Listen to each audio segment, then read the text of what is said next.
Hello, Hello, he's Oliver, she's Lucy, and you're listening to Anyway Movies, the podcast for film fanatics and movie maniacs.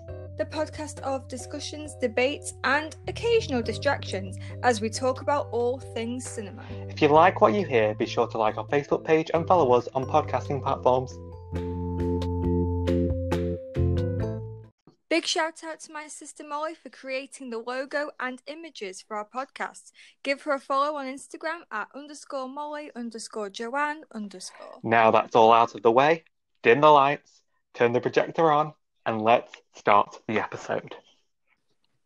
Hello and welcome to another episode of Anyway Movies. Or should I say, Anyway Musicals, Oliver. Ooh, we're doing it. So today, we are going to be talking about movie musicals, which me and Oliver are very educated on. We grew up on movie musicals and we did theatre schools and we joined our school's musical productions and, we had dreams that were very quickly dashed, but we've had the full experience, haven't we? We have. And musicals is actually how me and Oliver met. Well, in a way, because we both did musical theatre and performing arts at college. I distinctly remember our first meeting, and it was backstage at our first ever Christmas showcase at college, and I just decided to walk up and talk to you because you were sat on your own, and I just thought, I want to go and talk to him a little bit because I didn't know anybody at this point, really. I'd worked with everybody for 4 months, but I hadn't made actual friends yet. So I was like, I'm going to try that guy over there. Wow. And then we didn't actually become close friends until the second year. But yeah, I think that night was sort of the starting point of our friendship, I think. Yeah, I looked lonely and sad in the corner. You pitied me. Sounds about right. Nothing has changed. 5 years later, I'm still that lonely boy sat in the corner.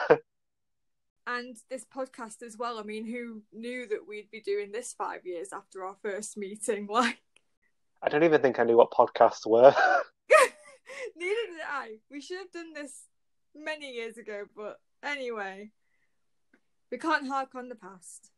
We have to move forward. We have, like in similar episodes, have both chosen 3 movies, this time movie musicals. We're going to take it in turns. We're going to talk about them. We're going to talk about what we like. We're going to talk about standout moments and, open discussions because why not? It's fun. And this episode is our forte. I think this is going to be my favourite episode to record. And this won't be the only time we'll be discussing movie musicals. So if we've missed any out that you want us to talk about, then hang on, because there will be more to come after this. I think if we weren't movie buffs, we'd end up doing like a musical theatre podcast, definitely. Oh yeah. We would spill the tea on the theatre industry. Yes, because we have some stories to tell. But we won't get into that. Today is about our favourite movie musicals, and this isn't even all of my favourites. I have many favourites. There are hardly any movie musicals that I dislike, so this was very hard for me to come up with just 3. One of them for me was very easy to pick very quickly. And then the other 2, it was just more like narrowing down. Which ones do I want to talk about more? And which ones do I think you won't pick? And then we ended up picking one that was the same, so I had to change it. But it's fine. It's all good. With that being said, shall we start? Yes. Do you want to start with yours this time? It's usually me who starts, so I'm going to give you the starting round today. Oh, thanks. Okay. So my first movie musical is potentially the first movie musical I have ever watched, The Wizard of Oz. What a film. It's my mum's favorite movie of all time, which is why I say it could potentially be the first movie musical I've ever watched because I watched it a lot growing up. She was really forcing it down you. You have to watch this movie and you are going to like it. It's very nostalgic for me. Like I said, I grew up on it and I have like very vivid memories of like sitting around as a family watching it multiple times. And one of the first solo songs I ever learnt was actually If I'd Only Had a Brain. This movie means a lot to me because it means a lot to my mum, and I just love it so much. I don't know if I said that already, but I love it so much. It's just so timeless. Like, It, to me, it's just one of those movies that was made many years ago, but still feels like it could be made today. It hasn't really changed at all, really. It's still a film that everybody seems to like, even though it's old. 1939. My granddad was two. The fact that a film that is 18 years away from being 100 years old, like so many people from our generation know it. I mean, I think that speaks not just to like the musical itself, but like the actual storytelling and then the casting, the visual element, the way the cinematography, like this movie as a whole, like you said, timeless. Also, was terrified of the Wicked Witch of the West when I was younger. Now Oh, very weren't we all? Weren't now we all? now I very much relate to her. So, full circle. And I do want to say this. It's not, I mean, it's technically Wizard of Oz related. Wicked, one of very unoriginal opinion, but one of the best stage musicals I have ever seen. Wicked is great. It is. And also, I remember the first time I watched it, it was actually the second time my parents had watched it.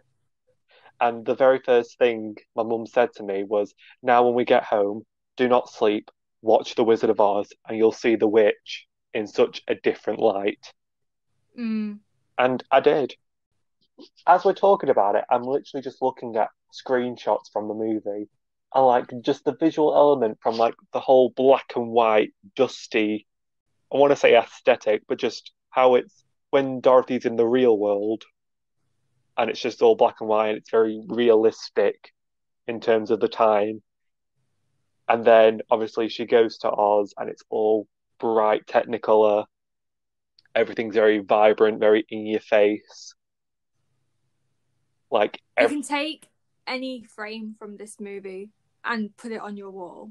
yeah, it's just a moment in time that I hope is never forgotten. Yeah, The Wizard of Oz. I love The Wizard of Oz. What about you? What's your first movie musical? So the first one I'm going to talk about is 2014's Into the Woods.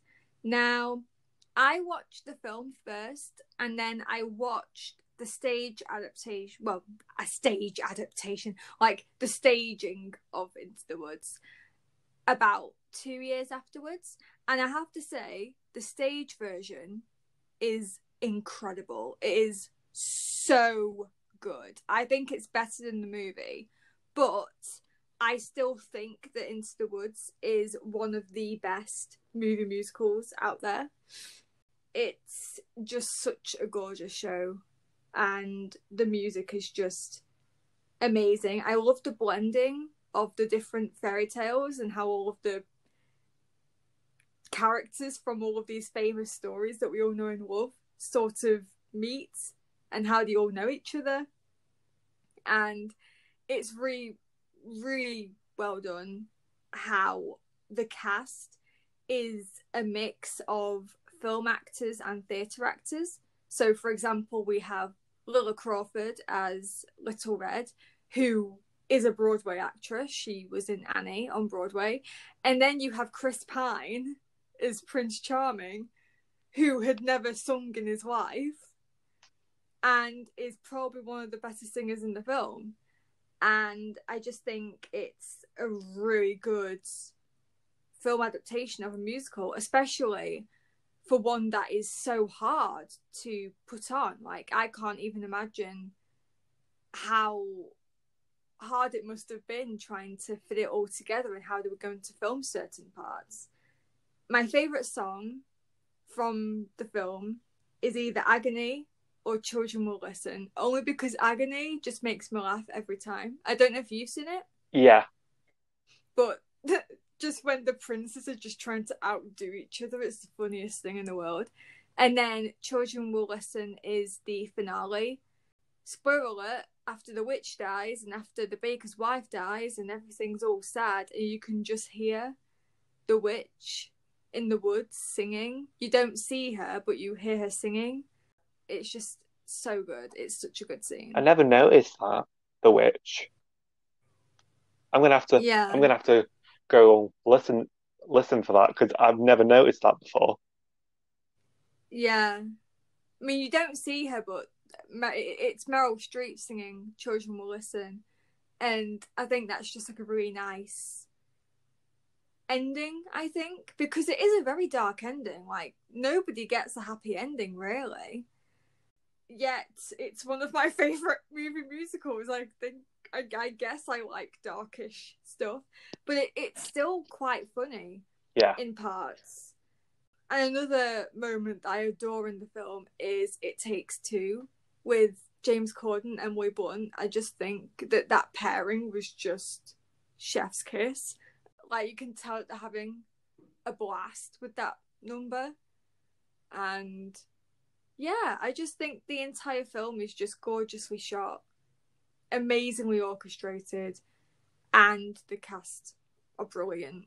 I think it's just a hole-in-one, honestly. Like, there's nothing bad that I can say about it, really. There's not a lot that I can critique it on, because I like it, and I've watched it so many times since it came out, and I'm still not bored of it. So I'm going to go with Into the Woods as my first one, because it wouldn't feel right if I didn't mention it, because it's just so good. And overlooked, I think. I don't think a lot of people remember it exists. I was talking to my mum about this episode, and she asked, because obviously, like I already mentioned, Mum loves movie musicals, and she wanted to know which movie musicals you were going to be talking about. And oh, right. So I say Into the Woods first, and before I can say anything else, not Into the Woods. That is the worst movie I have probably ever seen. Oh, Lucy, she's let me down. What is she thinking? My mouth is open in shock. What? I have beef with your mum now. My mum has beef with you. Why does she not like Into the Woods? I feel personally victimised. Well, she says that the pacing of the story is a bit all over the place, especially near the ending, which, in fairness, is kind of true, considering the movie is majority of the entire first act and then the last 10 minutes of the second act. Yeah, okay, I'll give her that. I'll give her that. And also, she's never seen the staging or a live production or anything like that, so she doesn't know the full story like we do. And I did say to her, if you watch the full production as it's meant to be, I think you would like it. Oh yeah, the stage version is incredible, and there's so many things that the movie doesn't have in it. So many things. For instance, the entire second act. Yeah. And just the bit where they feed the narrator to the giant. Oh yeah. It's brilliant. It's just so good. I mean, the film kind of took the narrator out and made it the baker, which actually wasn't a bad change. I didn't mind that change. But I kind of did miss the narrator being there, because then that scene would have just been really funny. But yeah, I'll give her that. Those are all very valid problems, but I love it. So Also, she thinks, purely based off the movie, again, that it kind of it felt strange how all the characters were just like random fairy tale characters thrown into one movie. So yeah, she's disappointed in you, Lucy. well, if she's listening, I do apologise, and I hope that my next two choices win you over. Don't apologise, Lucy. It's your opinion. Come on, I want beef. I want you to brawl each other. Get your mum on the podcast. We can have it out. Yeah. Oh, that would be a treat. So my next movie musical is the Rocky Horror Picture Show. This wasn't a surprise to me whatsoever. Why? Why wasn't it a surprise? Because I knew you liked it. Oh, I thought you were gonna. We have spoken about it before. I thought you were gonna say something completely different then. Oh no! I'm thinking that you were clearly a Frankenfurter wannabe. And to that I say, I would much rather be magenta. So so it's a very famous movie, obviously, and I knew the songs from it, but I didn't watch it for years just because I didn't really see any interest in it, in all honesty. But then the Rocky Horror Show, the stage production, was touring, I think it was 2016, around the UK. And I went and watched it, bloody loved it. So much so that I actually bought a ticket to go and watch it again the very next day by myself. Because I am that kid. You are the lonely boy in the corner. Oh, God. And it was honestly such a fun experience. And I definitely didn't go back just because I fancied the guy who was playing Rocky. Because that would be very shallow of me. Just the production, like the stage production, is incredible. And if you've never seen it and you get a chance to watch just the stage production, please go for it. But I clearly loved it a lot. So then I thought maybe I should actually watch the movie of it. And I wasn't disappointed. It's just wacky, it's all over the place. If you don't know, it's about aliens. They come from the planet Transsexual in the galaxy of Transylvania. Like, if there was ever a musical that was just the pinnacle definition of extra, it is the Rocky Horror Show or the movie Rocky Horror Picture Show. Like, the songs are all super catchy.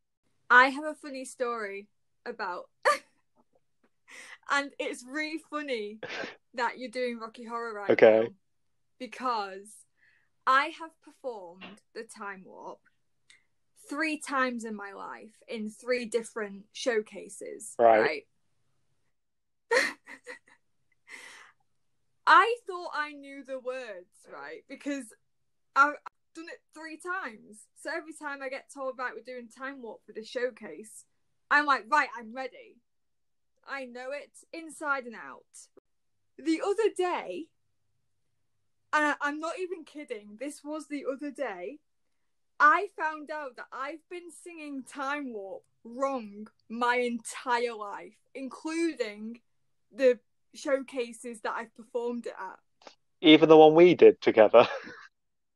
Even the one we did together, I sang the wrong words, and I didn't realise until a few days ago when I read it was put your hands on your hips, and I thought it was and bend your knees in time. Right. But it's actually put your hands on your hips and bring your knees in tight.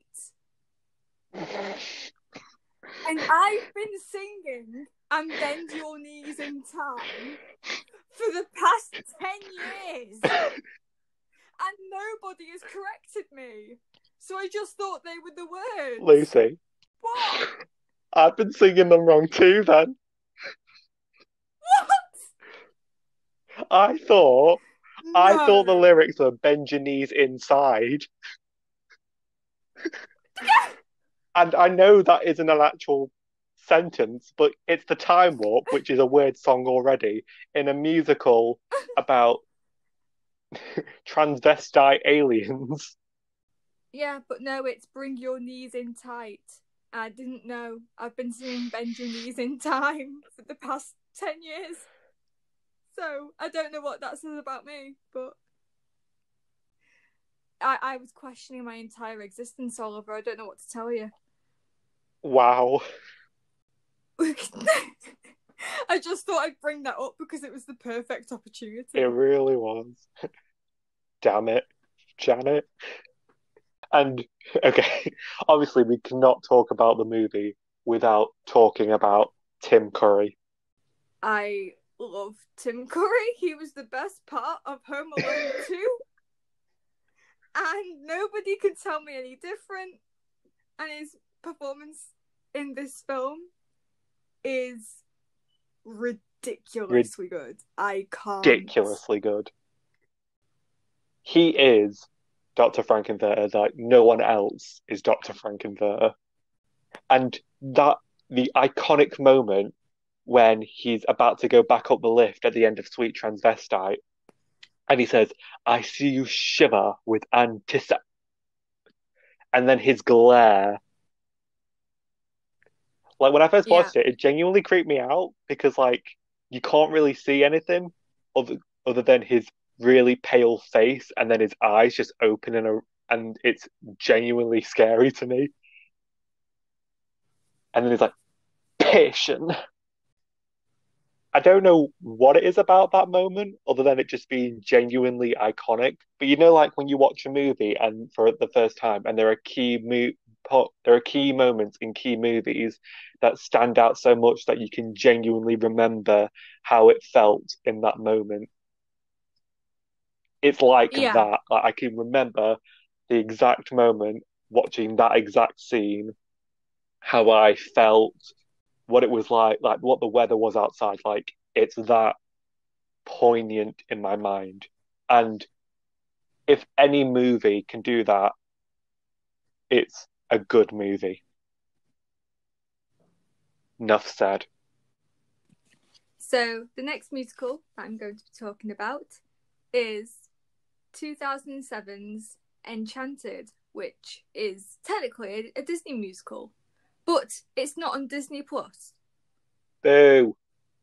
Which I just think is ridiculous, to be quite frank, but we move. So, Enchanted. What can't be said about Enchanted? It's just great. Everybody knows it's great. That's how you know define musical culture. That's how you know is like the song. It's just amazing. And Robert and Giselle are my favourite couple ever. Just that whole scene in That's How You Know when she's singing, and then Robert is just like, no, don't do that, please. This is really embarrassing. And then he just gets into it. And just the whole absurdity of it all. Just, he's like, whatever. And it's just great. And also, it would be amiss of me not to mention my favourite Disney character. This isn't a lie. This is my favourite Disney character. Prince Edward. Played by the King of 2007, James Marsden. Now, me and Molly, my sister, always make a joke that 2007 was James Marsden's year. Because not only was he in Enchanted, but he was also Corny Collins in Hairspray the exact same year. I just hope that man's okay. I just hope he's found success. I mean, he was in that Sonic movie, and that did well. Yes, he was. I was like, he's back. Our boy's back. Yeah, I just think James Marsden is absolutely hilarious in this film. He completely makes it for me. Prince Edward is just the funniest character to ever grace Disney screens, honestly. He is my favourite Disney character to ever be created. And that isn't even sarcasm. He's just so funny. And of course, we can't not talk about the apparent sequel that's coming out. I was going to say the sequel that's supposedly been coming out for like 10 years now. Yeah. It's going to be called Disenchanted. And the only actors that have signed up at the moment are Amy Adams, Patrick Dempsey, and James Marsden. So we know those three are coming back at this moment in time while we are recording.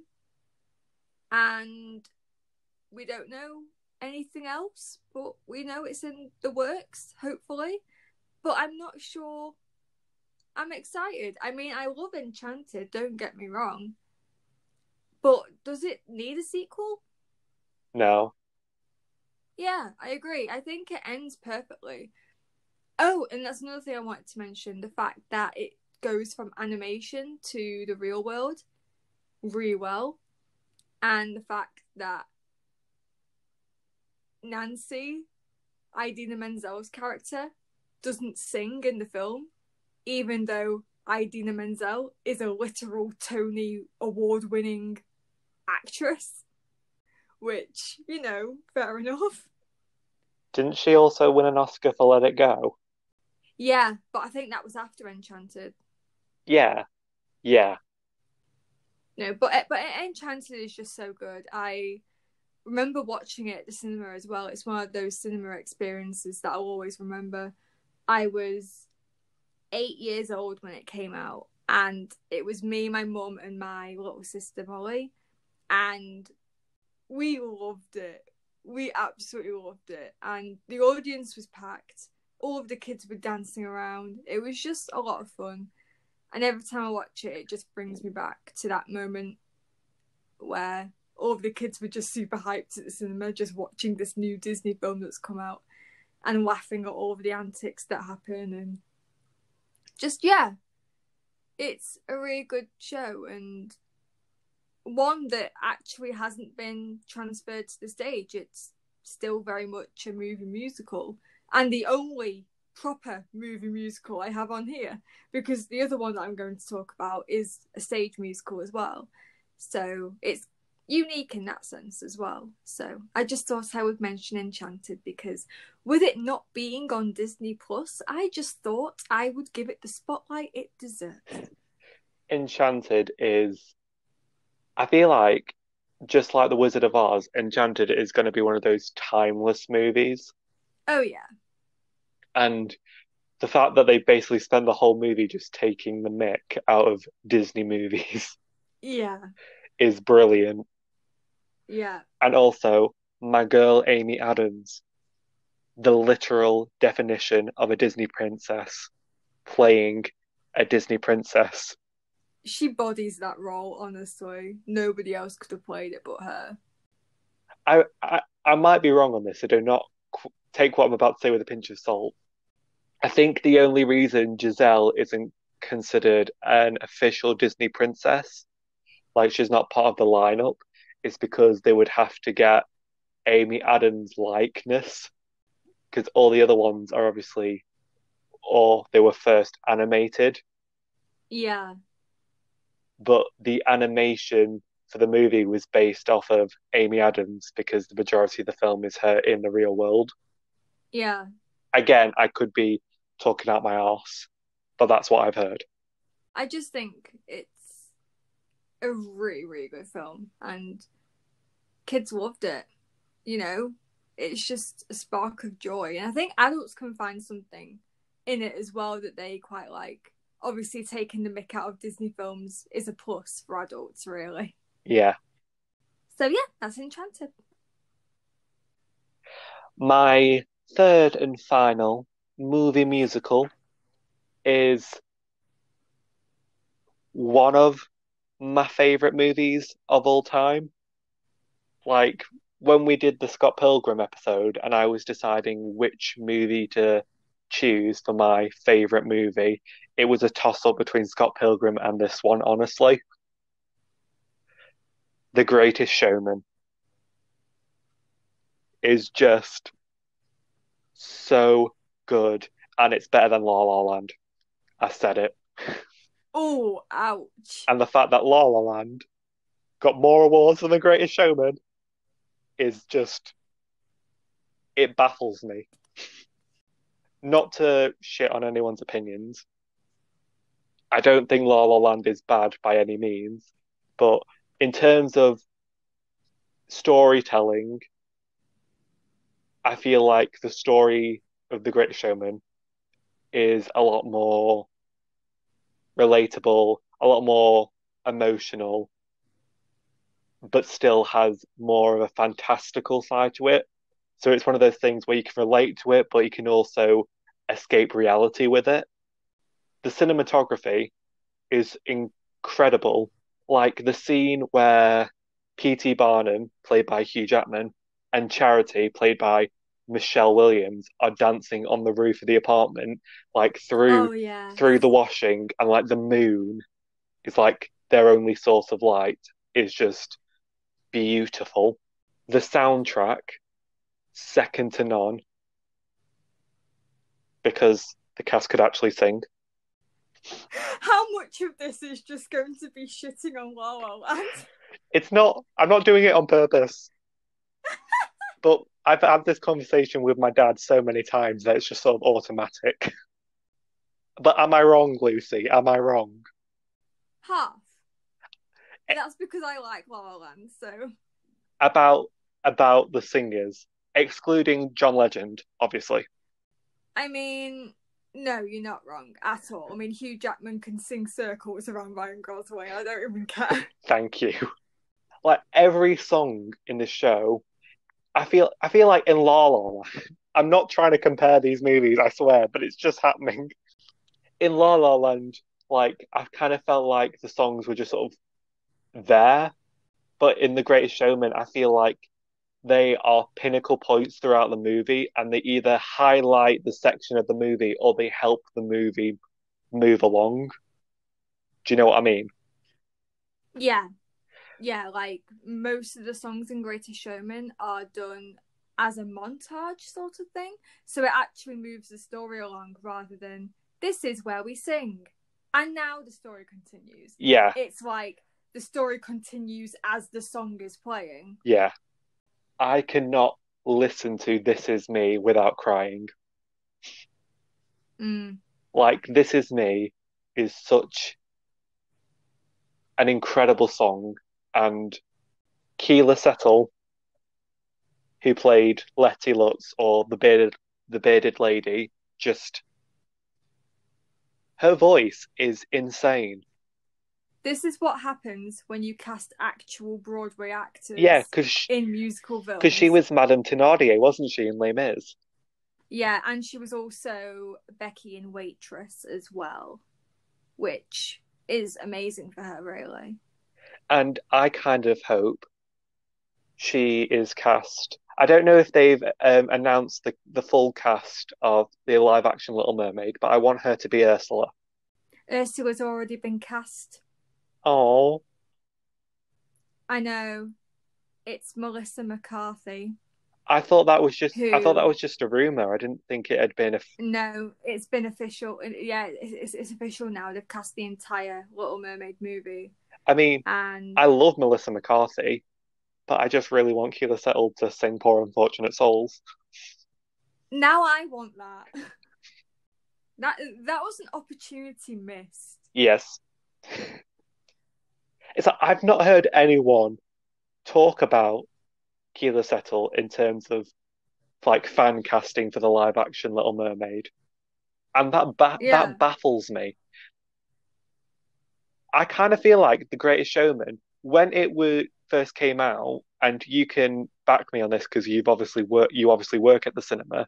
Like it was such a big thing, and it was in the cinemas a lot longer than it probably should have been because of how popular it was.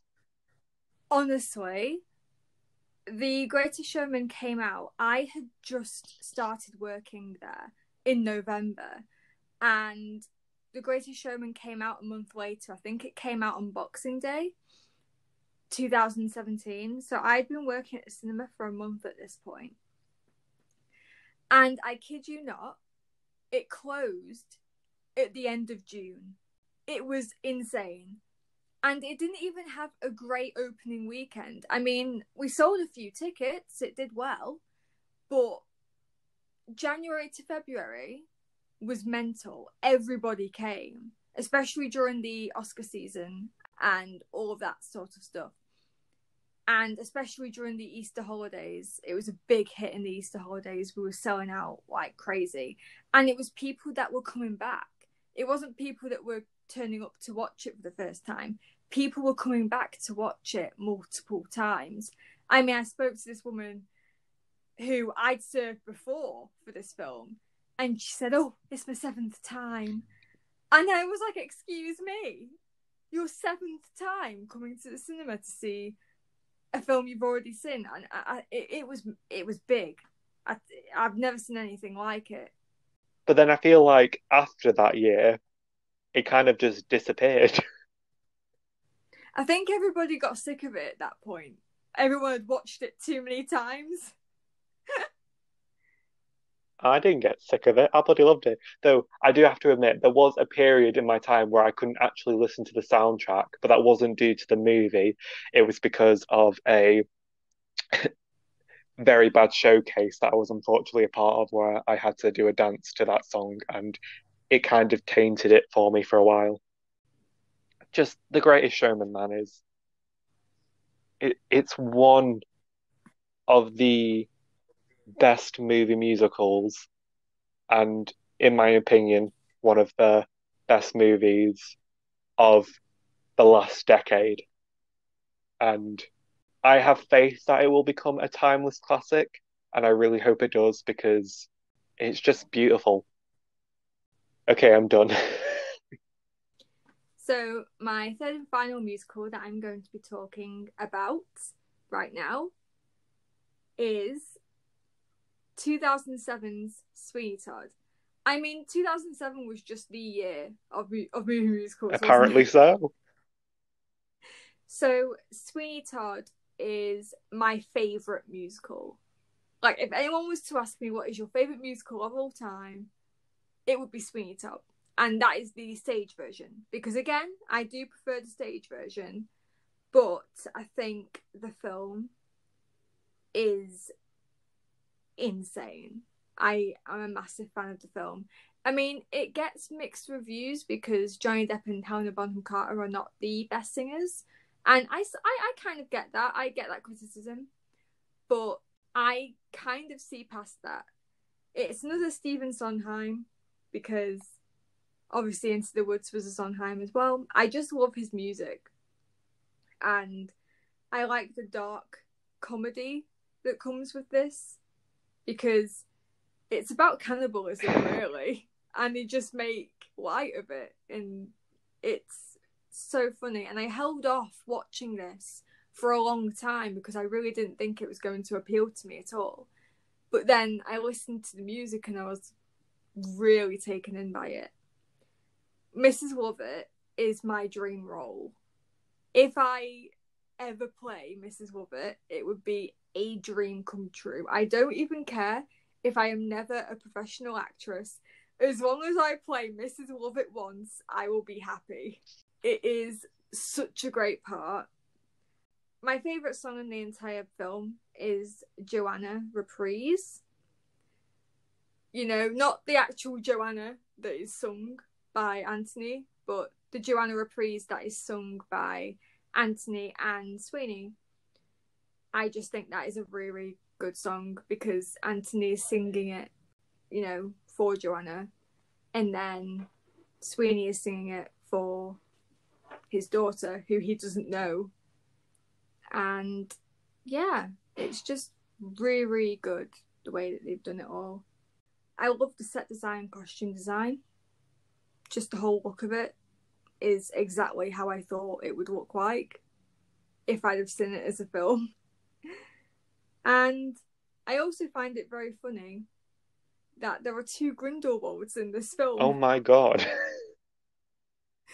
So we have Jamie Campbell Bower playing Anthony and Johnny Depp playing Sweeney Todd. And Jamie Campbell Bower played Grindelwald in the final 2 parts of Harry Potter and the Deathly Hallows. And then Johnny Depp played Grindelwald in the Fantastic Beasts series. So I find that really funny how that's And Snape's in it too, and is Bellatrix. And Wormtail. Oh my god. It's Harry Potter the musical.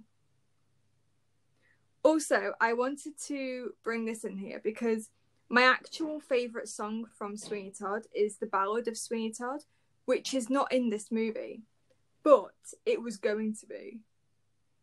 It was recorded, but it was cut. And I'm going to tell you who sung it because I think that it will blow your mind. So, it was meant to be sung by Anthony Head, who you might know is in I love Buffy Anthony Head. and Merlin. It was also supposed to be sung by Christopher Lee, who everybody knows for Dracula and Lord of the Rings. It was meant to be a duet with them both as kind of narrators, but then it was cut. They didn't use it. So the recording of Christopher Lee and Anthony Head singing The Ballad of Sweeney Todd is out there somewhere. I haven't found it yet, but I won't give up hope because I kind of wish they'd used it. Yeah, that would have been so cool. Why did they cut it? Why? That's not... No. Apparently Tim Burton thought it was too theatrical in a movie musical. He did K-Burn. He did realise that his like definition of directing is like dark, twisted, theatrical, right? Like every movie is... Anyway, doesn't make sense, but it's not in there, which is fine. I can deal with it. I just think it is an opportunity lost. But I do think that the film is amazing. Really, really well done. And I love it. That's all I have to say about it, really. It is such a good movie. I never really had anything to say about the singing because Sweeney Todd, like especially like the movie, it's more like character acting rather than just straightforward acting. There are definitely more poignant scenes where it gets a bit more real and a bit darker. And when it comes to those moments, everyone in the cast, specifically Johnny Depp, does incredible in those moments. Them all singing, I never had a problem with because it fit the style. Also, Nothing's Gonna Harm You is beautiful.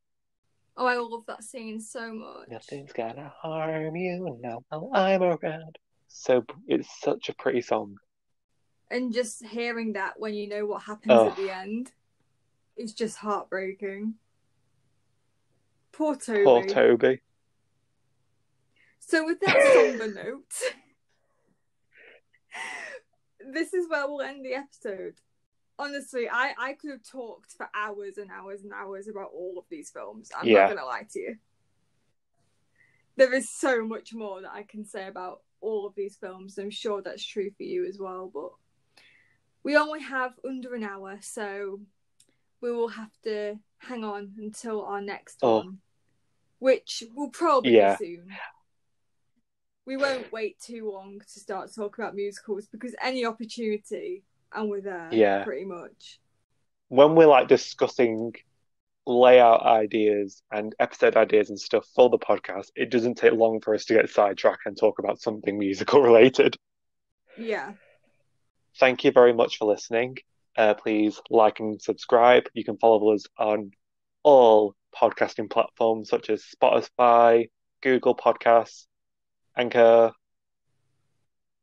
I'm missing some again. Breaker, Breaker, Pocket Cast. Pocket Casts, Google Podcasts. We are also on YouTube, where we have subtitles for our episodes. Please do like and follow our Facebook page, leave us a review, and let us know what you think about the movie musicals that we have discussed today. Let us know your favourite movie musicals. Let us know if you personally don't like movie musicals and if you thought this episode was a bit shit, because that is also fair. Oh. Next week is the start of something big, something groundbreaking, something very cinematic. We will not announce it. Let's just say that March is going to be a super month. Did you like that one? I'm like halfway between like cringing but also applauding.